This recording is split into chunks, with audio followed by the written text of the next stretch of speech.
അസ്സലാമു അലൈക്കും വറഹ്മത്തുള്ളാഹി വബറകാതുഹു. എൻ്റെ പ്രിയമുള്ളവരെ, മരണമെന്ന് പറയുന്ന സത്യം അത് എല്ലാവർക്കുമുണ്ട്. പക്ഷേ ചില ആളുകളുടെ മരണം കാണുമ്പോൾ തന്നെ നമുക്കെല്ലാവർക്കും ഏറെ സങ്കടം തോന്നാറുണ്ട്. ആലുവയിൽ നടന്ന ഒരു വീഡിയോ ആണ്, ഒരു പരിപാടിക്കിടെ നടന്ന വീഡിയോ ആണ് നിങ്ങൾ കാണുന്നത്. നോക്കൂ, നിങ്ങൾ ഈ വീഡിയോ ഒന്ന് കണ്ടു നോക്കൂ.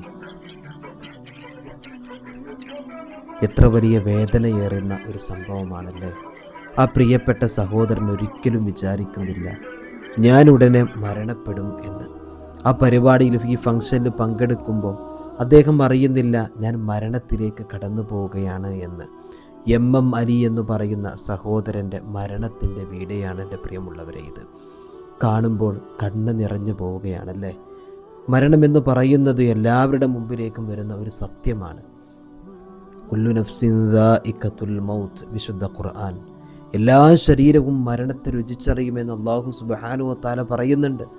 പക്ഷേ നമുക്ക് മരണമെന്ന് പറയുന്ന ആ ഒരു സംഭവം അത് എന്നിലും വരും, എന്നെ കേൾക്കുന്ന നിങ്ങളിലുമൊക്കെ വരും. അതിന് വേണ്ടി നമ്മൾ എപ്പോഴും ഒരുങ്ങി നിൽക്കണം. ഈ മരണം, ഈ ഒരു സംഭവം നമ്മെ ഓർമ്മപ്പെടുത്തുന്നത് നമ്മുടെ ജീവിതത്തിനകത്തേക്ക് മക്കളെ മരണം വരുമെന്ന് അല്ലാഹു തആല നമ്മെ ഓർമ്മപ്പെടുത്തുകയാണ്. മരണം വരുമെന്ന് മാത്രമല്ല, ആ മരണം ഏത് സമയത്ത് വേണമെങ്കിലും വരാം. നമുക്കിപ്പോൾ നോക്കൂ, നമ്മുടെ ശരീരത്തിന് യാതൊരു കുഴപ്പമില്ല. ഒരു പനിയുണ്ടോ, ഒരു ജലദോഷമുണ്ടോ, ഒന്നുമില്ല. പക്ഷേ ചില ആളുകളുടെ ശരീരത്തിലേക്ക് ഒരു അസുഖമില്ലെങ്കിലും മരണം എന്ന് പറയുന്ന ആ സംഭവം ഓടിയെത്തും. അല്ലാഹു തആല എത്രക്കാണോ ആയുസ് നമുക്ക് കണക്കാക്കിയിട്ടുള്ളതെന്ന് പറയാൻ നമുക്കറിയില്ല. അല്ലാഹു സുബ്ഹാനഹു വ തആല നമ്മുടെ ഏറ്റവും അടുത്തവനാണ്. നമ്മുടെ തൊട്ടടുത്തിരിക്കുന്ന ഭാര്യ പോലും അറിഞ്ഞിട്ടുണ്ടാകില്ല നമ്മൾ മരിക്കുന്നത്. കടപ്പറയിൽ കിടക്കുമ്പോൾ നോക്കൂ, നിങ്ങൾ ആ വീഡിയോ കണ്ടപ്പോൾ തന്നെ ആ സഹോദരൻ മരിച്ചുകൊണ്ട് താഴെ വീഴാണ്. ആ സമയത്തും അപ്പുറത്ത് കൂടെ കളിക്കുന്ന ആളുകളുണ്ട്. എന്തുകൊണ്ടാണ് അത് അറിയാതിരുന്നത്? എന്തുകൊണ്ടാണ് അവരത് കേൾക്കാതിരുന്നത്? അസ്റായീൽ വന്നിട്ട് ആ മനുഷ്യൻ്റെ റൂഹിനെ എടുത്തുകൊണ്ട് പോകുന്ന എന്തുകൊണ്ട് അറിഞ്ഞില്ല? നമ്മൾക്ക് ഇങ്ങനത്തെ സംഭവങ്ങൾ മരണത്തെ ഓർമ്മപ്പെടുത്തുകയാണ്. നമുക്ക് ഏറ്റവും കൂടുതൽ സങ്കടം എന്തെന്നറിയോ? ഈ മരണമെന്ന് പറയുന്ന ഈ ഒരു സംഭവം, മരണമെന്ന് പറയുന്ന നമ്മൾ ഏറ്റവും കൂടുതൽ ശ്രദ്ധിക്കേണ്ട, ജീവിതത്തിൽ കൂടെ ഉണ്ട് എന്ന് ഓർത്തുകൊണ്ട് നടക്കേണ്ട ഈ ഒരു മരണം, ചില ആളുകളുടെ മരണം ഒന്ന് ആലോചിച്ച് നോക്കൂ. നമുക്ക് ഏറ്റവും കൂടുതൽ സങ്കടപ്പെടുത്തുന്ന അവസ്ഥ അതാണ്. അവർ രോഗം ഉണ്ടാകില്ല, ഒന്നും ഉണ്ടാവില്ല. ഇപ്പോൾ നോക്കൂ നിങ്ങൾ, ആ സഹോദരൻ ആ ഫംഗ്ഷനിൽ വരുമ്പോൾ അദ്ദേഹം ആലോചിക്കണില്ല എൻ്റെ അവസാനമാണെന്നുള്ളത്. ആർക്കെങ്കിലും അറിയോ? ഭാര്യ ഉണ്ടാവും, അവിടെ മക്കളുണ്ടാവും, മറ്റു ബന്ധപ്പെട്ടവരൊക്കെ ഉണ്ട്, കൂട്ടുകാരുണ്ട്. അവരാരെങ്കിലും അറിയോ അതാ ഈ സഹോദരൻ ഇന്ന് മരിക്കുന്നുള്ളത്? അല്ലേ? ഒരൊക്കെ ഡ്രസ് കോഡൊക്കെ ഇട്ട്, ഒരുപോലത്തെ ഡ്രസ്സൊക്കെ ഇട്ട് അവർ കോൽക്കളിയൊക്കെ കളിക്കുന്നൊരു സംഭവം. ഈ ഒരു സംഭവത്തിനിടയിലാണ് ആ സഹോദരൻ അവിടുന്ന് മരണപ്പെട്ട് വീഴുന്നത്. അവർക്ക് ആർക്കെങ്കിലും അറിയോ ഞങ്ങൾ ഈ കൂട്ടത്തിൽപ്പെട്ട ഒരാളിതാ മരിക്കുകയാണെന്നുള്ളത്? ആ സമയത്തും ഇത് പെടഞ്ഞ് വീണുമ്പോൾ അവിടെ കളിക്കുന്നുണ്ട്. കാരണം കണ്ടിട്ടില്ല, അസ്റായീൽ വന്നത് കണ്ടിട്ടില്ല, അറിഞ്ഞിട്ടില്ല. അത്രയുള്ളൂ എൻ്റെ പ്രിയമുള്ളവരെ നമ്മുടെയൊക്കെ അവസ്ഥ. പക്ഷെ ദുനിയാവിൽ നമ്മൾ ചെയ്തു കൂട്ടുന്ന സംഭവങ്ങളൊന്ന് ആലോചിച്ച് നോക്കും നിങ്ങൾ. അല്ലാഹുവിൻ്റെ വിശുദ്ധമായ ദീൻ നമ്മളെ പഠിപ്പിക്കുന്നത് നിൻ്റെ ചെരുപ്പിൻ്റെ വാറടിയേക്കാൾ നിന്നോട് മരണം അടുത്തിട്ടുണ്ട്, അതുകൊണ്ട് നീ സൂക്ഷിക്കണം, ശ്രദ്ധിക്കണം എന്നാണ്. അപ്പം നമ്മൾ എന്തൊക്കെയാണ് ഈ ദുനിയാവിൽ ചെയ്തു കൂട്ടുന്നത്? നമ്മൾ പറയുന്നത്, നമ്മൾ പ്രവർത്തിക്കുന്ന ആലോചിച്ചിട്ടുണ്ടോ നമ്മൾ? അതൊന്നും നമുക്കൊരു വിഷയമല്ലല്ലോ, നമുക്കതൊന്നും ഒരു പ്രശ്നങ്ങളല്ല. ആ രൂപത്തിലാണ് നമ്മുടെയൊക്കെ ജീവിതത്തിൻ്റെ മുന്നോട്ട് പോക്ക്. എൻ്റെ പ്രിയമുള്ളവരെ, നമ്മൾ ഇരിക്കുമ്പോൾ, നമ്മൾ നടക്കുമ്പോൾ, നമ്മൾ ഏത് സമയത്തും മരണമെന്ന് പറയുന്ന സത്യത്തെ നമ്മൾ തിരിച്ചറിയണം. നമ്മുടെ കൂടെ ഉണ്ട് എന്നുള്ളൊരു ബോധം എനിക്കും നിങ്ങൾക്കും വേണം. നമ്മുടെ ജീവിതത്തിൽ ഏറ്റവും നന്മ കിട്ടാനും ജീവിതത്തിൽ ഒരുപാട് ശ്രദ്ധകൾ ലഭിക്കാനും ഈ ഒരു ചിന്ത നമുക്ക് നല്ലതാണ്. ഒരിക്കൽ പ്രവാചകർ സല്ലല്ലാഹു അലൈഹി വസല്ലമ തങ്ങളുടെ മുമ്പിലേക്ക് ഒരു സ്വഹാബി വന്നിട്ട് ചോദിക്കുന്നുണ്ട്, നബിയെ, ഞങ്ങൾ നിസ്കരിക്കും, നോമ്പ് നോൽക്കും, സക്കാത്ത് കൊടുക്കും, എല്ലാ നന്മകളും ഞങ്ങളുടെ ജീവിതത്തിൽ ചെയ്യുന്നുണ്ട്. പക്ഷേ എന്നിരുന്നാലും ജീവിതത്തിലും അതുപോലെ തന്നെ ഞങ്ങളുടെ പ്രവർത്തനത്തിലും അമലിലൊക്കെ ഒരുപാട് ശ്രദ്ധ ലഭിക്കാൻ ഞങ്ങൾ എന്താണ് ചെയ്യേണ്ടതെന്ന് നബിയോട് ചോദിക്കുന്നുണ്ട്. മുത്തുനബി സല്ലല്ലാഹു അലൈഹി വസല്ലമ തങ്ങൾ പറഞ്ഞു കൊടുത്ത കാര്യം തറിയോ? മോനെ, നിങ്ങൾ മരണത്തെ ഓർത്തുകൊണ്ട് ജീവിക്കണം. മരിക്കും, ഏത് സമയത്തും മരിക്കും. ആ ഒരു രൂപത്തിൽ നിങ്ങൾ ജീവിക്കണം. നിസ്കരിക്കുകയാണെന്നുണ്ടെങ്കിൽ നമുക്ക് ഓർമ്മ വേണം, ഞാൻ ഏത് സമയത്തും മരിക്കാം.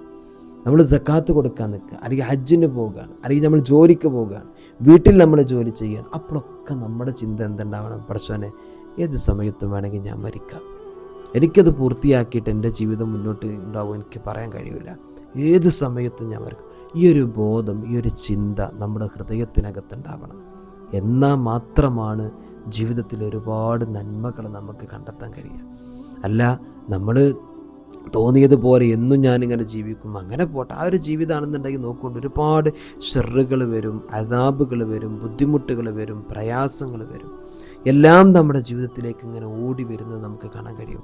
ഒരു ഭക്തി, ഒരു തഖ്വ നമ്മുടെ ജീവിതത്തിൽ കിട്ടില്ല. ജീവിതത്തിൽ തഖ്വ കിട്ടാൻ ഏറ്റവും വലിയ മരുന്നാണ് പ്രവാചകൻ പഠിപ്പിച്ച മരണത്തെ ഓർക്കുക എന്നുള്ളത്.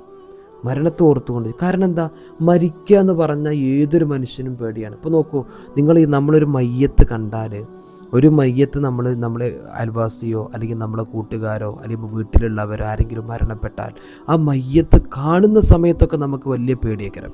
അതിങ്ങനെ വെള്ള പുതച്ചൊക്കെ ഇങ്ങനെ കിടക്കുന്ന കാണുമ്പോൾ നമുക്ക് ഭയങ്കര ഭയം ഉണ്ടാവും, ഹൃദയം ഇങ്ങനെ പിടക്കും അല്ലേ.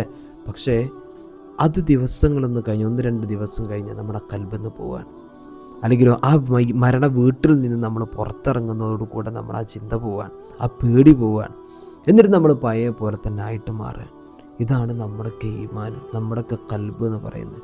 അപ്പോൾ നമ്മൾ എന്ത് ചെയ്യുക? സ്വയം നമ്മൾ ഒന്ന് നന്നാക്കുക, നമ്മൾ സ്വയം നമ്മളെ ഒന്ന് വിലയിരുത്തുക, നമ്മുടെ സ്വയം ഒന്ന് കൽബിനെ നമ്മൾ ശുദ്ധമാക്കുക. ഇപ്പോൾ നോക്കൂ, നമ്മുടെയൊക്കെ ചെറുപ്പക്കാരായ മക്കൾ ലഹരി ഉപയോഗിക്കുകയാണ്, ഹറാമിൻ്റെ വഴികളിലൂടെയൊക്കെ നടക്കുന്ന ആളുകളുണ്ട് അല്ലേ. അള്ളാഹു തആല നന്മയുടെ പക്ഷം ചേർന്ന് നിൽക്കാൻ അള്ളാഹു നമുക്കൊക്കെ തൗഫീക്ക് നൽകട്ടെ. നമ്മളൊക്കെ ഒന്ന് ആലോചിക്കുക, നമ്മളൊക്കെ ഇങ്ങനെ ഈ ഒരു ഹറാമും ഈ ലഹരിയും മറ്റൊക്കെ ഉപയോഗിച്ച് അങ്ങനെ നമ്മൾ നടക്കുന്ന സമയത്താണ് നമ്മളൊക്കെ മരണപ്പെടുന്നതെങ്കിൽ, പടച്ച റബ്ബേ, നമ്മുടെ റൂഹിനെ എവിടേക്കേക്കരം കൊണ്ടുപോകുക? നമ്മൾ ആലോചിച്ചിട്ടുണ്ടോ? നമ്മൾ ലഹരി അടിക്കുക, ചില ആൾക്കാർ കഞ്ചാവ് അടിക്കുന്ന ആളുകൾ, ചില ആളുകൾ സിഗരറ്റ് വലിക്കും. സിഗരറ്റ് എന്ന് പറഞ്ഞാൽ സുഗന്ധം കിട്ടുമോ? ഇല്ല, ദുർഗന്ധമാണ്. അള്ളാഹുവിൻ്റെ റഹ്മത്തിൻ്റെ മലക്കുകൾ പോലും നമ്മുടെ അടുത്തേക്ക് വരുന്നില്ല. കാരണം എന്താ? ദുർഗന്ധമാണ്. അപ്പം നമ്മൾ ആ സമയത്താണ് മരിക്കുന്നതെങ്കിൽ നമുക്ക് നല്ല ഒരു മരണം ലഭിക്കാൻ നമ്മളെ കൊണ്ട് കഴിയുമോ? എന്നാലോചിച്ച് നോക്കുന്നെങ്കിൽ നല്ലൊരു മരണം, ഒരു റഹ്മത്തിൻ്റെ മലക്കുകൾ പറന്നിറങ്ങി നമ്മുടെ റൂഹിനെ കൊണ്ടുപോകുന്നൊരവസ്ഥ നമുക്ക് ലഭിക്കുമോ? ഇല്ല, ഒരിക്കലും നമുക്കത് കിട്ടില്ല. അതുകൊണ്ട് ആ സിഗരറ്റ് വരെ നമ്മൾ ഒഴിവാക്കണം. അതുപോലെ തന്നെ ലഹരി, സ്വബോധമില്ലാത്തൊരവസ്ഥയിൽ നമ്മൾ മരിക്കുക എന്ന അവസ്ഥ ആലോചിച്ച് നോക്കുകയാണെങ്കിൽ എത്ര ആളുകളെന്നറിയോ കള്ള് കുടിച്ചിട്ട് അതുപോലെ തന്നെ മറ്റു ലഹരികൾ ഉപയോഗിച്ചിട്ട് റോഡരികിലും മറ്റും ചെരിഞ്ഞും ചാഞ്ഞും കിടക്കുന്ന അവസ്ഥയൊക്കെ കാണുമ്പോൾ, അങ്ങനെ ചാഞ്ഞും ചെരിഞ്ഞും പല വീടുകളിലേക്ക് മകനും അല്ലെങ്കിൽ ഭർത്താവും അല്ലെങ്കിൽ സഹോദരങ്ങളൊക്കെ കയറി വരുന്നത് കാണുമ്പോൾ, പടച്ച റബ്ബേ, ഓരോ ഉമ്മമാർ, സഹോദരന്മാർ കണ്ണീരോട് കൂടിയിട്ട് അവരുടെ സങ്കടങ്ങൾ പറയുമ്പോൾ ഹൃദയം പൊട്ടിപ്പോകാറുണ്ട് എൻ്റെ പ്രിയമുള്ളവരെ. അതുകൊണ്ട് എപ്പോഴാണ് മരിക്കുന്നത് എന്ന് പറയാൻ നമുക്ക് കഴിയില്ല. നമ്മുടെ മരണം നല്ല സമയത്ത്, നല്ല ദിവസത്തിൽ, നല്ല നേരത്താകാൻ നമ്മൾ പ്രാർത്ഥിക്കണം. ആക്കിബത്ത് നന്നാവാൻ, ഹുസ്നുൽ ഖാത്തിമത്ത് ലഭിക്കാൻ, സൂഉൽ ഖാത്തിമത്തിൽ നിന്ന് റബ്ബ് നമ്മെ കാത്തുരക്ഷിക്കാൻ റബ്ബിനോട് നമ്മൾ തേടണം. അല്ലെങ്കിൽ ദുനിയാവിൽ നമുക്ക് എത്രയോ വിജയം കിട്ടി, ദുനിയാവിൽ ജീവിച്ചപ്പോൾ സമ്പത്ത് കൊണ്ടും അല്ലെങ്കിൽ പഠനം കൊണ്ടും എല്ലാം കൊണ്ടും നമ്മൾ മുമ്പിലാണ്, മാർക്ക് കൊണ്ടൊക്കെ നമ്മൾ മുമ്പിലാണ്, ഫസ്റ്റ് ക്വാളിറ്റിയാണ്, ഫസ്റ്റ് ടോപ്പറാണ് നമ്മൾ. പക്ഷേ ആ മരിക്കുന്ന സമയത്ത് നമുക്ക് വിജയിക്കാൻ കഴിഞ്ഞിട്ടില്ലെങ്കിൽ, ലാ ഇലാഹ ഇല്ലല്ലാഹ് എന്ന് പറയുന്ന ആ ഒരു വാക്യം, പുണ്യവാക്യം, ആ തൗഹീദ് നമുക്ക് ലഭിച്ചിട്ടില്ല എങ്കിൽ, നമുക്ക് ആ ഒരു പ്രഭ നമ്മുടെ ഹൃദയത്തിൽ, നമ്മുടെ നാക്കിലൂടെ ജ്വലിച്ചിട്ടില്ല എങ്കിൽ തീർന്നു, നമ്മൾ പരാജയപ്പെട്ടു. ദുനിയാവിൽ നമ്മൾ പിന്നെ എന്ത് ചെയ്തിട്ടും എന്തു പറഞ്ഞിട്ടും എന്തായിരുന്നു എന്ന് പറഞ്ഞിട്ടൊന്നും കാര്യമില്ല. ദുനിയാവിൻ്റെ തൊലിക്ക് മുകളിലും നമ്മൾ ജീവിക്കുന്നുണ്ട്, ഈ ഭൂമിക്ക് തൊട്ട് താഴത്തും നമുക്കൊരു ജീവിതമുണ്ട്. ഇവിടെ ഭംഗിയാക്കിയാലാണ് ആ താഴത്തുള്ള ജീവിതം നമുക്ക് സുന്ദരമാക്കാൻ നമുക്ക് കഴിയുന്നത്. അതിന് ഇന്നുകൾ നമുക്ക് സ്വന്തമാണ്. കഴിഞ്ഞ കാലഘട്ടങ്ങൾ, ദിവസങ്ങൾ, സമയങ്ങൾ നമ്മിൽ നിന്ന് കഴിഞ്ഞു പോയി. വരാനിരിക്കുന്ന ഓരോ ദിവസങ്ങൾ അത് നമുക്ക് വരുമെന്ന് നമുക്കറിയില്ല. നമുക്ക് അത്രയുള്ളൂ നമ്മുടെ ജീവിതം. നാളുകൾ ഇന്ന് വൈകുന്നേരമാകുമോ, അല്ലെങ്കിൽ ഇന്ന് സൂര്യൻ അസ്തമിക്കുന്നതോ അല്ലെങ്കിൽ ആ ഉദിക്കുന്നതും കാണുമോ പറയാൻ കഴിയില്ല. നമുക്കറിയും ഇന്നുകൾ, ഈ സെക്കൻഡുകൾ, ഈ സമയങ്ങൾ നമുക്കുള്ളതാണ്. ഇത് നമുക്ക് സ്വന്തമാണ്. അതുകൊണ്ട് ഇന്നുകൾ ഉപയോഗപ്പെടുത്തി ഇന്നലകളെ ഒരുപാട് ചെയ്തു കൂട്ടിയ ഇന്നലകളിൽ ചെയ്ത തെറ്റുകളെ തിരുത്തി വരാനിരിക്കുന്ന ഒരു ജീവിതത്തെ, വരാനിരിക്കുന്ന സംഭവങ്ങളെ, അവസരങ്ങളെ നമ്മൾ മെച്ചപ്പെടുത്താൻ വേണ്ടി ശ്രമിക്കുക. റബ്ബ് തൗഫീക്ക് നൽകട്ടെ. അസ്സലാമു അലൈക്കും വറഹ്മത്തുള്ളാഹി വബറകാതുഹു.